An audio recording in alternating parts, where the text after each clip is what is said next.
தமிழ்நாட்டில் தமிழே போதும். ஆ. ஹிந்திலாம் வந்து ஹிந்தி கற்றுக்கவங்கெல்லாம் என்ன பண்ணுறாங்க, வட மாநிலத்தில் இருக்கிற ஹிந்திக்காரங்க என்ன பண்ணுறாங்க, எல்லாமே தமிழ்நாட்டில் தான் வேலைக்கு வராங்க. ம். யாரும் வந்து இங்கே ஹிந்திக்காரங்க யாரும் வந்து இங்கே வந்து ஆஃபீஸரில் எதுலையும் இல்லை. எல்லாமே பார்த்தா அந்த கொளுத்து வேலையும் கிழுத்து வேலைக்கு தான் இருக்கிறாங்க. ஹிந்தின்ட்டு வேஸ்ட் மொழி, அது ஒரு ஒரு மொழியே இல்லை. இங்கிலீஷ் சொல்றீங்களா, இங்கிலீஷ்னால் ஆல் லாங்குவேஜ், எங்கே வேணாலும் போயிட்டு இங்கிலீஷ் படிக்கலாம். தமிழ் வந்து தமிழ்நாட்டில் தமிழ் தான் வேணும். நீ வட மாநிலம் அது எப்படின்னு பார்த்தா நீ வெளிநாட்டுலாம் போனீங்கன்னா இந்தியே கிடையாது, வெறும் இங்கிலீஷ் மட்டும்தான் இருக்குது.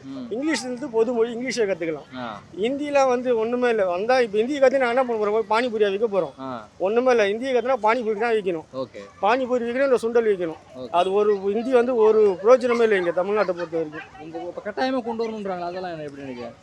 அது எதுக்குங்க கேட்டேன் தேறினவங்க இப்போ தமிழ்நாட்டில் சொல்கிறீங்க. இப்போ இங்கிலீஷ் வந்து ஆல் லாங்குவேஜ், இங்கிலீஷ் வந்து எல்லாமே பேசலாம், மொழிலாம். ஹிந்தி எதுக்கு? ஒன்றுத்துக்கும் பிரயோஜனம் இல்லாத மொழி தானே அது.